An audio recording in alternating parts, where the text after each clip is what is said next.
Vivez les grands moments d'analyse, décryptage de l'actualité brûlante de l'heure, dans le monde et partout au Congo. C'est sur la chaîne BBC Mpoi TV. Toutes les vérités sur fond d'analyse, décryptage, sans langue de bois. Sur BBC Mpoi TV, on passe au peigne fin, l'actualité brûlante de l'heure. Nous sommes fiers d'être Congolais, nous sommes fiers d'être Africains. Construisons ensemble une bonne société pour nous et pour nos enfants. Tous à la fière, Yakozala Congolais. Tous à la fière, Yakozala Africain. Tous à la na bomoko, poto tonga mboka, pona biso, na banda na biso. Voilà, salut, bonjour, bonsoir, salut, bonjour, bonsoir. Et nous, bon week-end. L'autre samedi, bon week-end à Bino. J'espère que non, la grande famille, vous allez bien.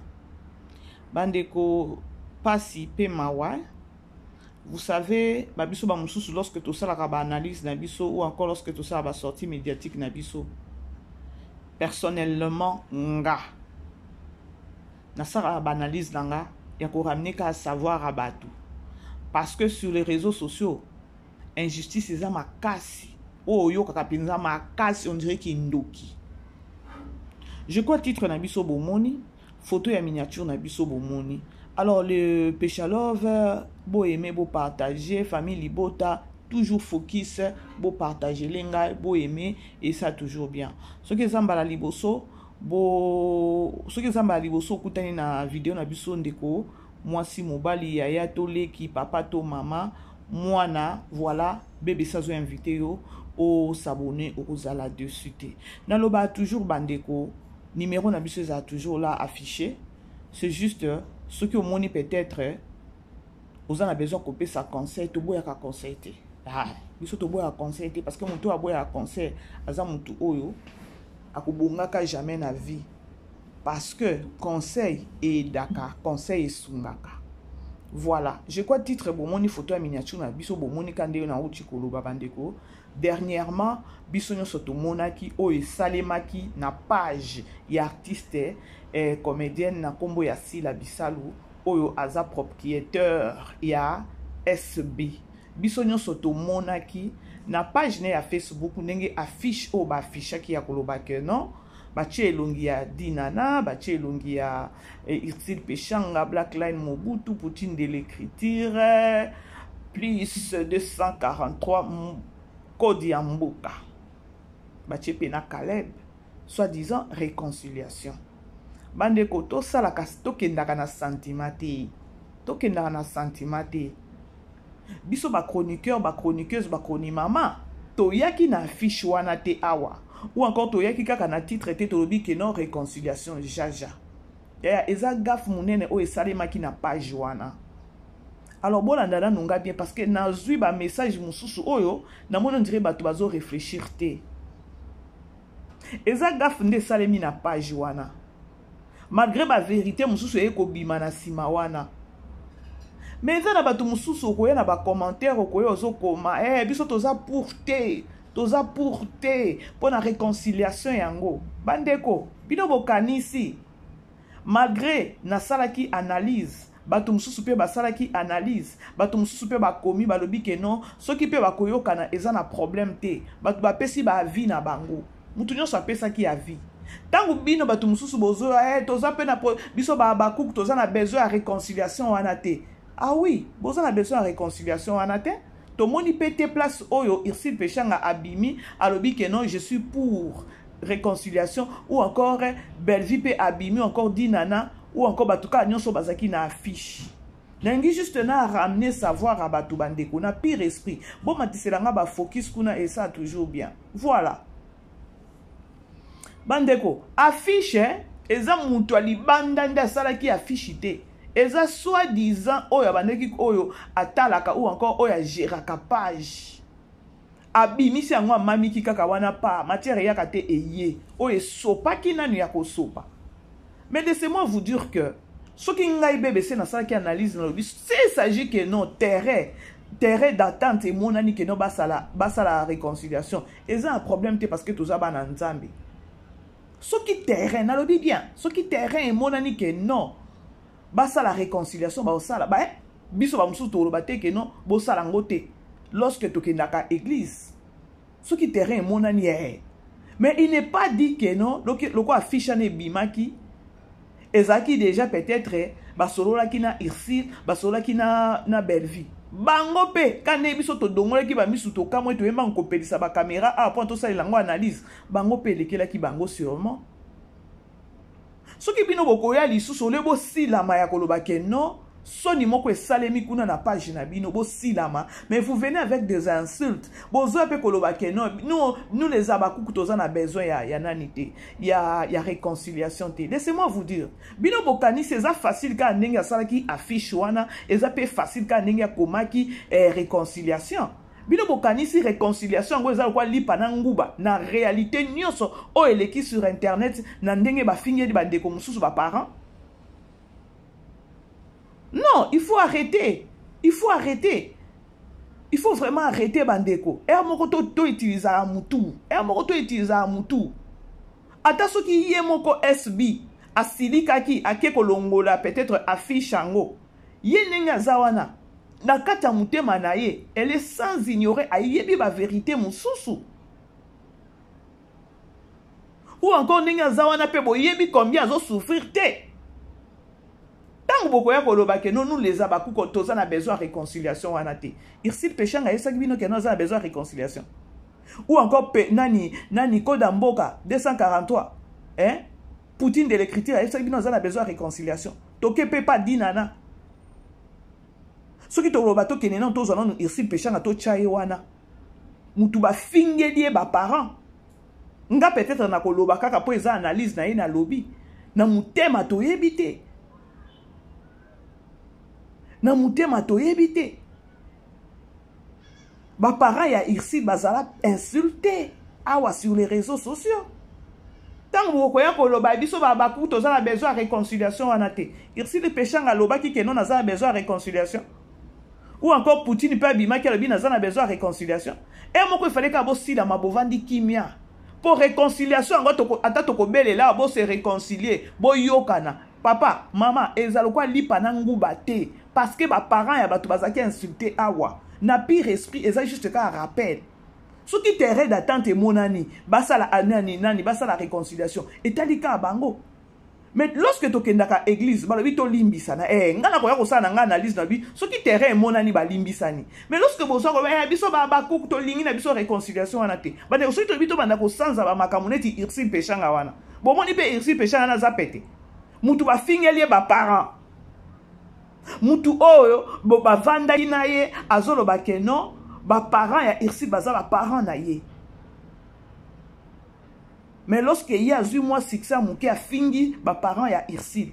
Peut-être ezala ki mi awa sur les réseaux sociaux bo sukata na ko finga Irsil et non pas ba parents na ye. Oh peut-être ba parents na ye kutu ba seka na ye, peut-être ba lien pour ba koma ki famille.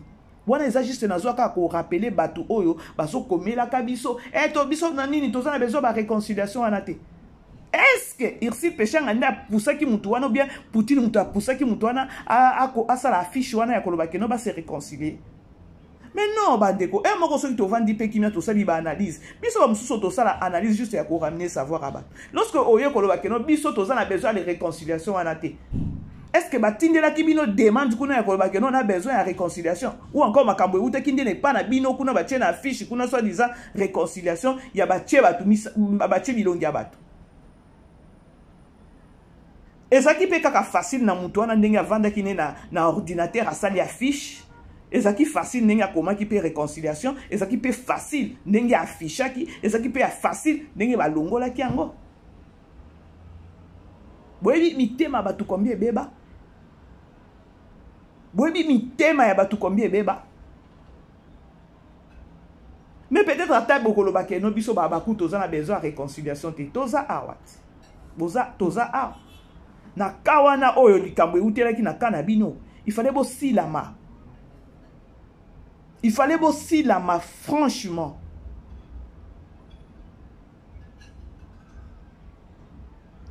Poutine de l'écriture a fingami awa. A fingami orpheline, a fingami na ba niveau nyonso tout. Miteme keseni bandeko. Atanga yo nde nazo yebisa bino nazo loba ke no soki terrain d'attente monani ba yokana kaka. Nga pe na koka ate mutu soki blessé nga na loba ka tika na loba parce que mutema, le cœur, mutema. Ya mutu peut-être sali yo mabe, oye blessé oya ko blessé bandeko. Ezalaka omoni mutu wana mbala moko pota wana esaye nini etangi su makila. Bino ko kanisa ngo za succès tango bozo ya koloba ke no biso pe tozana besoin ba ya réconciliation wana te. Est-ce que batu wana o batiaki na affiche ba sala ki demande ya koloba ke no botia biso na ba fiche pour la réconciliation? Non. Boyebi mitema na bango ndenge sufaka ti lelo na ba insulte o bazwa.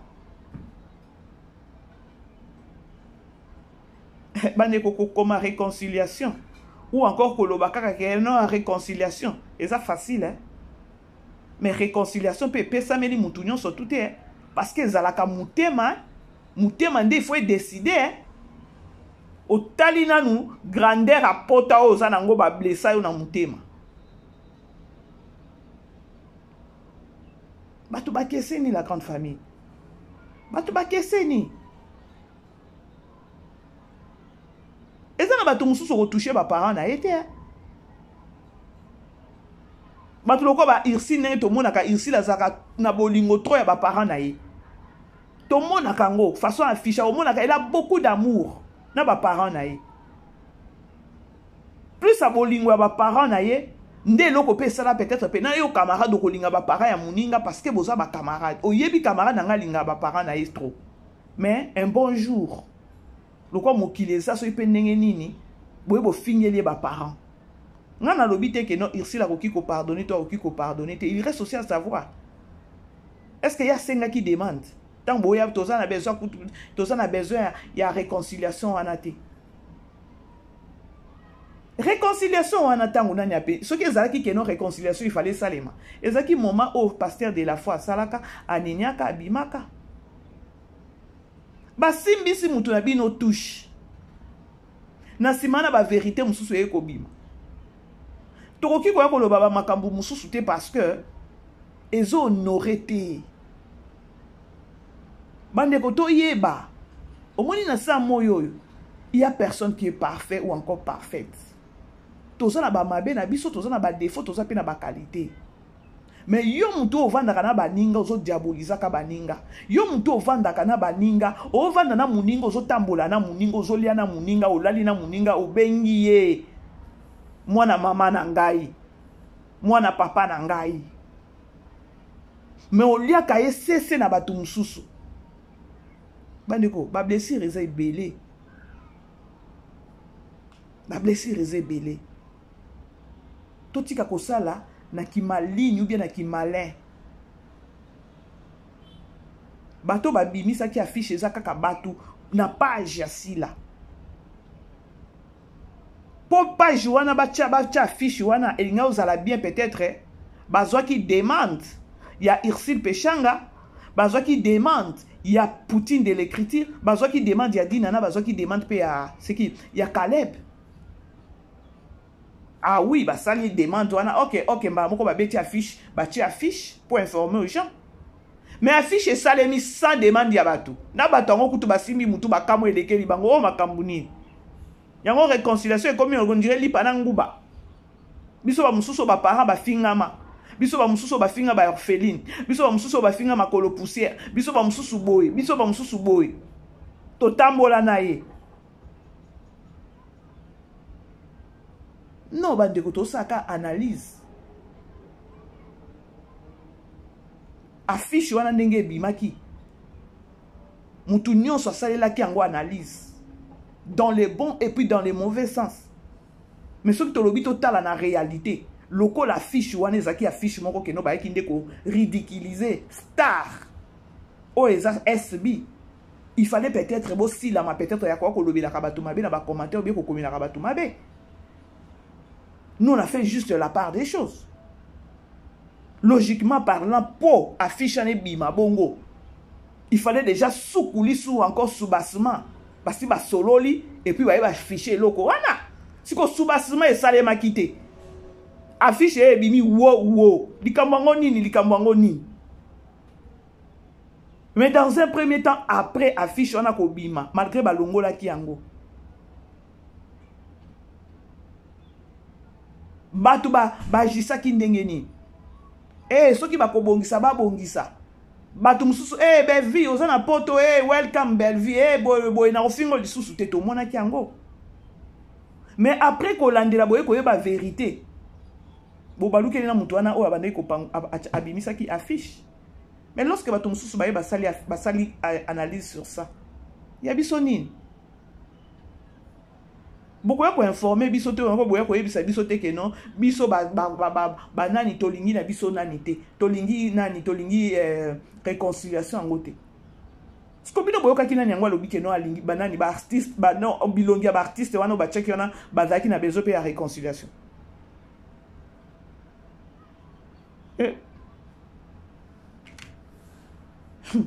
Congolais bino mama toyebi te penza ndenge nzamba akela biso soki asala biso na matière nini toyebi te. La grande famille, bon aimer, bon partager, focus toujours, focus. Je devais venir pour répondre à ton sous na ba message, na ba commentaire et tout. Na essayer de faire réfléchir bango. Tout court. Réconciliation ana lobaka nzambe pe asala pe grâce moko boye mitema ya batu elimbisa. Mais pona koloba ke non lelo lobby réconciliation ana so to bito solaka na kibo mosuni boy.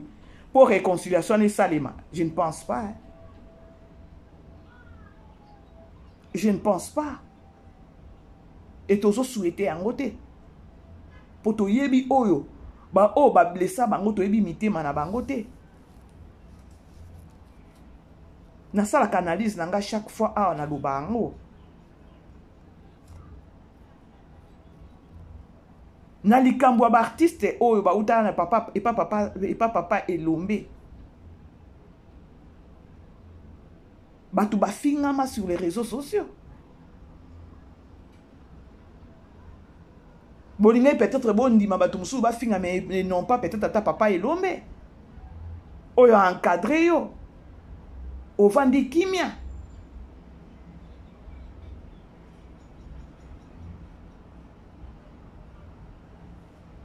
Biso to bolingi pe réconciliation angote. Bolingi réconciliation angote. Est-ce que basenga kibino de réconciliation?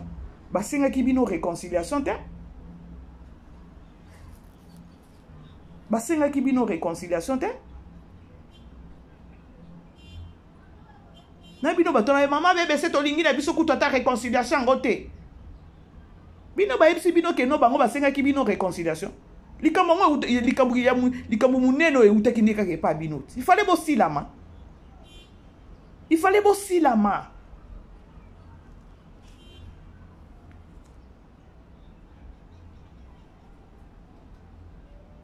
Et tikali kutu batu mususu ba kufa na makambo. Pour ba insulte bima sur les réseaux sociaux. Ba insulte bima awa. Batu ba finga maki awa. Réconciliation ya pe karabo eto boite. Et ya. Bango pe bandima yango. Il faut pas quoi kolobela batu ke non to lingi pe réconciliation ngote. Po ba chaki fi affiche chewana. Aza pe zobate Aza pe zobate, logiquement parlant. Aza pe zobate. Aza zobate. La grande famille, beau aimer, beau partager. Beau aimer, beau partager. Les lots Tokotala, je crois, 12e, 13e, 12e, je crois, 12e épisode. Il y a les tartives. Na Belleville Gandhi. Toye ba pete nzambe nanga frère nza wana nzambe nanga famille ya Belleville baboye. Hey, famille yo nzambe na bomoy. Bande ko boke kotala pe kuna na nani na epa tonton o. Omar Kabongo, film ya maisha oyo irsi peshanga zaiki wana esila ki déjà. To senga pe kaka deuxième saison. Alors epa ada pe bo mona irsi peshanga zakuna epa gesho pe aza. na bandeko ba oto omona Ursule te na ba film azazo jouer mikolo penza jouer a kotisi na maboke TV bo omona ye lelo tozoyeba te sori ya Bellevie na Frenza ou soki uzandeli déjà basi ba boudé nazoyeba te famille ya ba Bellevie yango nani oyo nani pasteur patron Milo na Naomi oyo nzambe na ngai Viviane Kutu azalaki te soki balingaki Bellevie amemela bango ministre na kati ya ndako wana ye soki nazoyeba te ye Serge Kutu fallait ye papa Serge Kutu fallait asila makutu fallait kutu ayoka soni na bajia na betaki ya komemela nani Bellevie mobali nani papa Alain po balia ye bambongo ye fallait kutu asila mavanda kutu ayoka soni place avanda ki wana mais loko eza famille moko boye soki ya ndenge nini Yesu Nzambe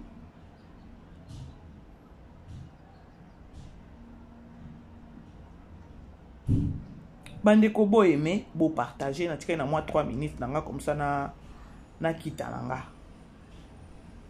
parce que toujours ba message tous a besoin de réconciliation ngote réconciliation muto asenga ki ngote réconciliation muto asenga ki ngote biso to sena biso ka analyse na analyse na biso moko pe to pesa conseil petant to pesa conseil totali pe conseil ngo ko pesa dans les bons sens ya koloba ke non so ki terrain pona côté l'émission ou encore pona ko ya ko pesa valeur na musala ya ba comédien ya musala na bango moko ya art soki terrain d'attente monani que non ba yokana mais il n'est pas dit que non lorsque to lobi bongo eza que non bango pendenge na bazar ready pona réconciliation et si longtemps que non mitema na bango ezoka to ebi na kati ya mitema na bango te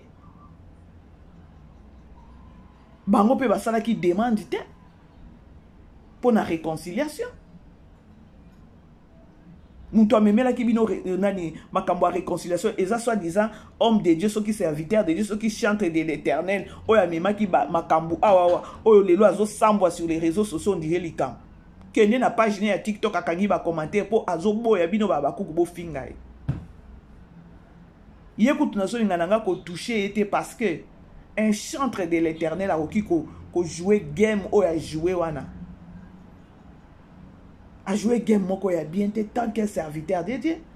Et moi je regrette beaucoup yakoye ba que non, c'était un serviteur de Dieu, oh ya ko gérer ce qui est SB a memi ba désordre oignon sotomoni na SB soit disant un serviteur de Dieu.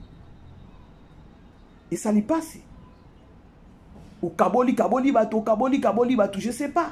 Vision na ye ezaki nini à la fin des comptes. Ba intention na ezaki nini. Nde mutu obolinga ibokele kosila biso tozu na biso matière ye Poutine asenga ki demande te Ursule Péchang asenga ki demande la réconciliation te Dinana n'en parlons même pas Caleb Kutu Buzo bakutu alingane te ye kutu banga na minya malgré kota akaka ausandeni Boke nende ko yebisa mutu achaki affiche ya koloba ke no biso toza na besoin ya réconciliation wana te obandi yango ndenge nini nani ayebiso obandi osalango malgré soki asa sengi ba pardon na mais asimbisi bino touche bino bomona pe mu péché wana aza facile caractère ne kane bomona ke teke non azala ka street na makambu na ye ba fingele papa na mama ba fingele famille Mobutu kutu soki Mobutu nani Poutine kutu to lobate Poutine kutu to lobate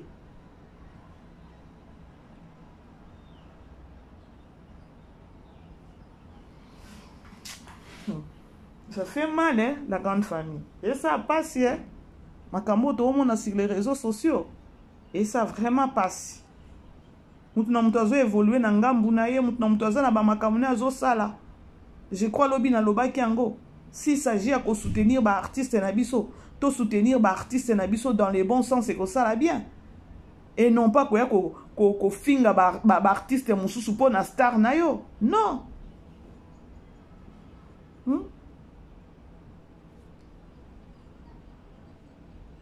ils ont vraiment passé oh yo kaka passé na biso ba congolais La grande famille, beau aimer, beau partager. Hein? Il fallait au moins répondre à tout la kinga. Et tout ça, besoin de réconciliation. C'est beau qu'il y ait des mutu oyo. À ça qui affiche. Na ba intention na emoko. O pena batu oyo a check in affiche.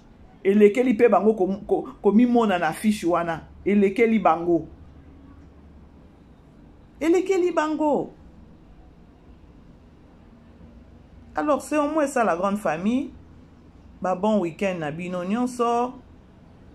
Bozala bien. Famille Libota Focus. Les lots au la 12e, 11e. Hein? 11e, je crois. 12e épisode. Et voilà. Beau aimer, beau partager. Numéro na biso dans le bas toujours les awana. So les ambala liboso. S'abonner, ça toujours biso bien. Alors bah bon week-end na bino bandeko. Tokutani prochainement. Plaisir n'angeza qui tokutani sous lelo. Bye bye. Vivez les grands moments d'analyse, décryptage de l'actualité brûlante de l'heure, dans le monde et partout au Congo. C'est sur la chaîne BBC Mpoi TV. Toutes les vérités sur fond d'analyse, décryptage, sans langue de bois. Sur BBC Mpoi TV, on passe au peigne fin, l'actualité brûlante de l'heure. Nous sommes fiers d'être Congolais, nous sommes fiers d'être Africains. Construisons ensemble une bonne société pour nous et pour nos enfants. Tous à la fière, Yakoza la Congolais. Tous à la fière, Yakoza la Africain. Tous à la na Bomoko, Poto Tonga Mboka, Pona Biso, na Banda na Biso.